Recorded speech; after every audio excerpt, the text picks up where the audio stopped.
Isipin mo nga naman, triple jeopardy na ito, hindi na double jeopardy.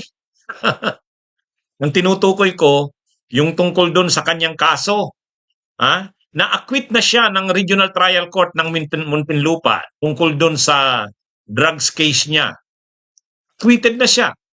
Ang ginawa ng mga prosecutors ng DOJ at saka ng Solicitor General, nag-appeal pa sa Court of Appeals. Okay, ang naging desisyon ng Court of Appeals, hinatigan yung mga prosecutors ng DOJ at saka yung OSG. Ang sabi ng Court of Appeals, ibalik sa RTC. Kumplituhin yung desisyon kasi parang may mga kulang. Kulang yung basis sa desisyon nito. So ang ginawa ng Regional Trial Court ng Regional Trial Court RTC ng Muntinlupa City, naglabas ng panibagong desisyon. Pangalawang pagkakataon, inakwit na naman. Inakwit na naman si dating Senadora Leila de Lima. Ngayon, dapat sana tapos naman na. Dapat naman sana tapos na. Hindi. Ang ginawa ng mga prosecutors ng DOJ, nag-file na naman ng motion for reconsideration. Kaya sabi ni dating Senadora Leila de Lima, hindi na nakakatuwa ito, nakakagalit na ito. At gusto niyang magpaliwanag si Secretary of Justice Boying Rimulya. Alam ba ni Secretary of Justice Boying Rimulya ang mga ginagawang ito ng kanyang prosecutors? Kasi ang mga prosecutors, ang mga fiscals, under yan ng DOJ. Ang prosecutors, ang tawag dyan, yung sa atin kasi ang common na tawag sa prosecutors, fiscal. Pero ang official na tawag dyan, public prosecutors. Ang prosecutors ay nasa ilalim ng DOJ, National Prosecution Service. Kaya, ibig sabihin, yung mga yung mga fiscal na yan o mga prosecutors, under siya ng Department of Justice Secretary. Under yan ng Department of Justice Secretary. So, ibig sabihin, hi, kay Chog Langdingen, shout out sa inyo sa Tarlac area. Ibig sabihin, itong mga ginagawa ng mga prosecutors na ito, dapat alam ni Secretary of Justice Boying Rimulya yan. Assuming pa na hindi siya kinonsulta ng mga yan, gumalaw na lang ng naiisip nila. Pero alam nga namang hindi nakarating kay Secretary of Justice Boying Rimulya ito. Personality si Leila de Lima, dating senadora at ngayon ay congresswoman. Ang kaso na yan ni Leila de Lima, maraming beses nang pinag-uusapan yan. Assuming na hindi nagpaalam kay Secretary of Justice Boying Rimulya, yung mga prosecutors na yan. Sabihin pang hindi nagpaalam sa kanya. Pero ngayon alam niya na ito. Nakarating na ito sa kanya. Dapat pinagsasabihan niya na ang mga prosecutors na yan. Dapat sinabihan niya mga prosecutors, pwede ba? Itigil nyo na yung pagkaso kay dating Senadora Leila de Lima. Grabe na ang pinagdaanan yan. Nakailang beses na yan na acquittal. Ngayon na naman, motion for reconsideration na naman kayo. Dapat ganun. Maliban na lang, kung talagang instruksyonado ni Secretary of Justice Boying Rimulya, yung mga fiscal na yan o prosecutor, na mag-motion for reconsideration na naman. Pagka ganun, kailangan yan magpaliwanag. Di ba? Ano ito, mga kabunyog? Kailangan ng tapusin na yan kay Leila de Lima. Wala na bang katapusan yung kaso na yan ni Leila de Lima? Dapat na yan, tapusin na yung kaso na yan. Nakulong na siya ng ilang taon, 6 na taon halos. 3 kaso yan, 3 kaso yan na drug cases. Lahat na yan na dismiss. Dumaan na siya sa mahabang proseso ng paglilitis. Yung mga pro Duterte nga, tumatakas. Si Roque, tumatakas. Si Bantag, tumatakas. Nagtatago. Si Sara Duterte, ayaw magpailalim sa impeachment trial. Si Leila de Lima, hinarap. Hinarap niya. Present yung mga ebidensya, testigo laban sa kanya. At nalumpasan niya lahat ng ito.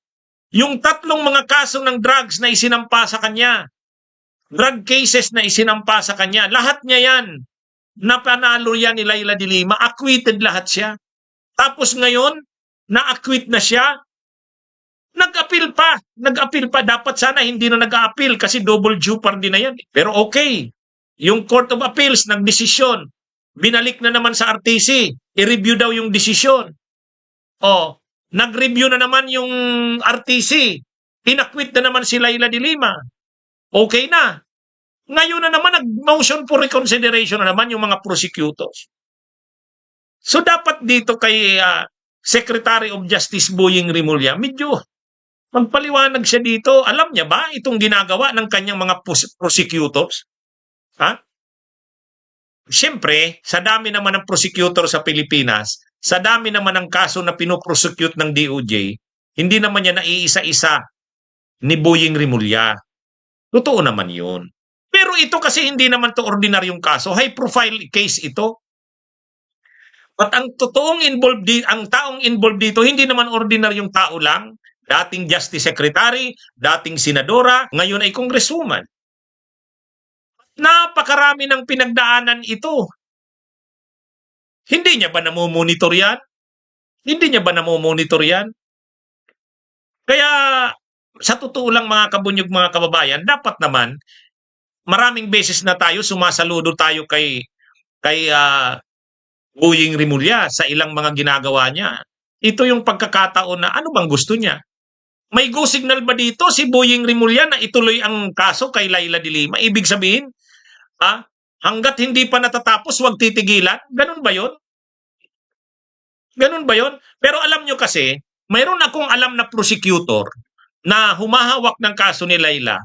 Yun, talagang DDS yun. Ang pangalan nun, Public Prosecutor Darwin Cañete. Nakikita nyo yun, nagbablog yun. Nagbablog yun.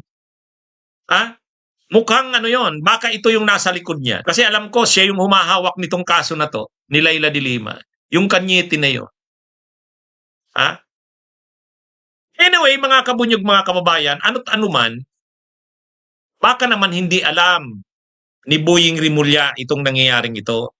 Kung hindi niya man alam itong ginagawa ng kanyang mga tao, kasi hindi naman talaga kailangan, sa totoo lang, wala namang rules na ang mga prosecutor magpapaalam pa sa Secretary of Justice.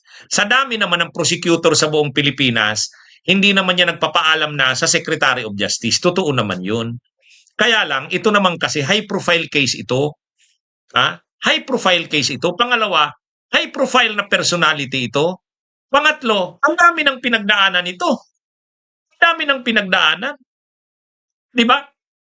So medyo dapat dapat ito talaga. Ngayon, kung hindi man nagpaalam kay SOJ Rimulya, sigurado alam niya na to. Nakarating na ito sa kanya. So dapat gumawa na siya ng hakbang nito. Di ba? Di ba? Hi kay Eduardo Ignacio, kay Jeffrey Malacca. Maurag na daw ang sound. Maurag na. Magaling na daw ang sounds natin. Kay Lito M, magaling na daw. Para daw tayong nasa moot court. Anyway, mga kabunyog, mga kababayan, ayaw kong husgahan si dating ICSOJ Rimulya. Baka naman hindi niya lang alam ito. Pero ngayon, sigurado alam niya na to, nakarating na to sa kanya, na yung mga prosecutors ay nag-file ng MR. Dapat sabihin niya, wag nyo na yan, ano ba kayo? Marami tayong gagawin, marami pa tayong mga trabaho. Yan pa yung pinagkakaabalahan at pus na yan. Di ba? Di ba mga kabunyog, mga kababayan? Sabi nga ng isang viewer natin, move on na tayo. Secretary of Justice Boying Rimulya, maraming beses pinagtatanggol ka namin. Maraming beses pinagtatanggol kita. Sa pagkakataong ito, bigyan mo naman ito ng atensyon. Kung yung mga prosecutors na yan, maaari kasing may mga tao pa si Duterte dyan. Maaari kasing may mga tao pa si Duterte dyan. Yang Darwin Cañete na yan, alam ko, ano yan? Prosecutor yan ni Duterte. Ano yan? Talagang DDS yan, hindi niya tinatago yan. Baka hindi naman alam ni SOJ Rimulya na may mga tao pa rin dyan na Duterte. Patusin na natin yan. Grabe na ang pinagdaanan ni Senadora Laila, ni dating Senadora Laila. Kulong na ng 6 na taon. Linabanan niya na ang 3 kaso na yan. Mabibigat yan. Ang hirap niyan. Ang hirap. Tapos Tapos ngayon, nag-appeal sa Court of Appeals, binalik na naman sa RTC, sinagot na naman nila ng RTC, inakwit na naman. O ngayon na naman, mayroon na naman. Mayroon na naman. Motion for reconsideration na naman daw. Mga kabunyog. SOJ, Boying, Rimulya, saludo na kami sa iyo sa mga ginagawa mo. Pinagtatanggol kita kung hindi mo yan alam, hindi mo nga ako kilala. Di ba? Di ba? Di ba mga kabunyog, mga kababayan? Kayo, nakikita nyo naman, pinagtatanggol ko yan. Nung iniimbestigahan sila Boying ni Amy Marcos, pinagtanggol natin yan, si Boying Rimulya. Pero sana dito, SOJ Boying, pag-aralan mo naman to. Kung yung mga prosecutor mo, marami kasi dyan mga Duterte pa eh. Talagang gusto nilang insultuhin si Leila de Lima. Kung hindi mo alam yung mga ginagawa nila, patalikod ang mga ginagawa nila, pwede mo pa namang ayusin yan. Ano yan mo? Kausapin mo, sabihin mo, itigil nyo na yan. Ang dami pa nating ipoprosecute na mga kaso. Di ba? Kasi sabi ng kampo ni Leila de Lima, kapag nalaman nila na talagang itong ginagawa ng justice, ng DOJ, ay talagang planado, koordinado, kakasuhan niya ang mga abogado ng Department of Justice. Itong mga prosecutors ng Department of Justice, kakasuhan niya. Kaya gustong malaman ni dating Senadora Leila de Lima, ano ba talagang totoo? Ito bang mga prosecutors na ito ay gumalaw ng hindi naman alam ni Boying Rimulya? Pero kung alam naman ni Boying Rimulya yan at talagang instruction niya yan, kailangan magpaliwanag ni Boying Rimulya. Bakit ganun ang instruction niya? Galit na talaga si dating Senadora Leila de Lima. Ikaw ba naman? Hindi ka pinapatahimik? Yun palang pagdaan mo. Marami kang pinagdaanan, pinaghirapan, linaban mo ang kaso mo, 6 na taon kang nakakulong. 3 kaso yung pinanalo mo. Tapos ngayon, ganyan ang ginagawa sa'yo. Hindi ka tinitigilan, hindi ka tinatantanan. Alam nyo, hindi naman nagpapaalam ang mga prosecutors sa DOJ secretary. Tayo, sinusuportahan natin si Leila de Lima sa pinagdadaanan niyang ito. Nakakaano na talaga ito eh. Tama lang naman na magalit na siya. Wala na bang katapusan yan? Dapat, kay Secretary of Justice Boying Rimulya, naintindihan namin, marami kang inaasikaso, marami kang iniisip. Baka naman hindi naman sa'yo nagpaalam yung mga prosecutors na yan. Pero mapapahiya ang DOJ sa ginagawang yan ng mga prosecutors mo. Mapapahiya ang Department of Justice. Imagine ninyo, mabuti pa yung OSG, yung Office of the Solicitor General, hindi na sumama. Dati sumasama ang ang OSG. Nung ang Solicitor General ay si Minardo Guevara pa, kasama pa ang OSG sa nagpa-file ng mga kaso laban kay Leila. Ngayon, hindi na. Medyo matino na yata ito, medyo okay na yata itong si Soljen Berberabe. Wala na. DOJ prosecutors na lang ang nakapirma. Kaya ito mga kabunyog, medyo nakakalungkot. Pero bigyan natin ng benefit of the doubt si Secretary of Justice Boying Rimulya. Sana nga hindi niya to alam. Kung may kontak kayo kay Secretary of Justice Boying Rimulya, sabihin nyo, nagtatanong si Attorney Enzo Recto. Nagtatanong si Attorney Enzo Recto. Tayo pa naman, kita nyo naman, lagi nating pinagtatanggol yan si Boying Rimulya. Suportado natin lahat ng magagandang ginagawa niya. Ito, nasisira na naman siya dito. Dahil lang sa gagagawa ng kanyang mga prosecutors. Pero palagay natin, wala nga talagang, malamang hindi talaga ito alam ni Boying Rimulya. Pero dahil ito, nandyan na, alam niya na ito ngayon. Sana ipatigil niya na yan.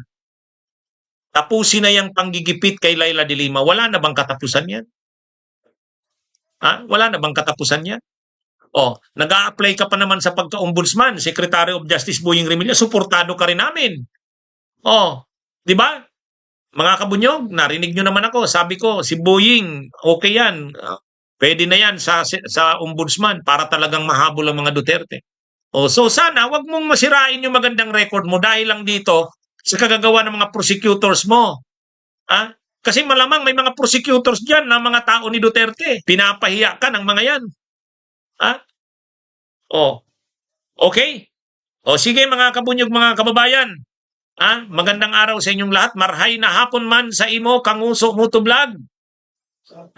Sabi ni Shirley Geyser, mga baliw talaga yung mga yan. Okay, magandang araw. Mabuhay po tayo, mga kabunyog, mga kababayan. Bunyog, bunyog, halikan na kasama ka. Bunyog, kapag buklod ay may pag-asa. Luzon, Visayas, Mindanao, isa ang pananaw.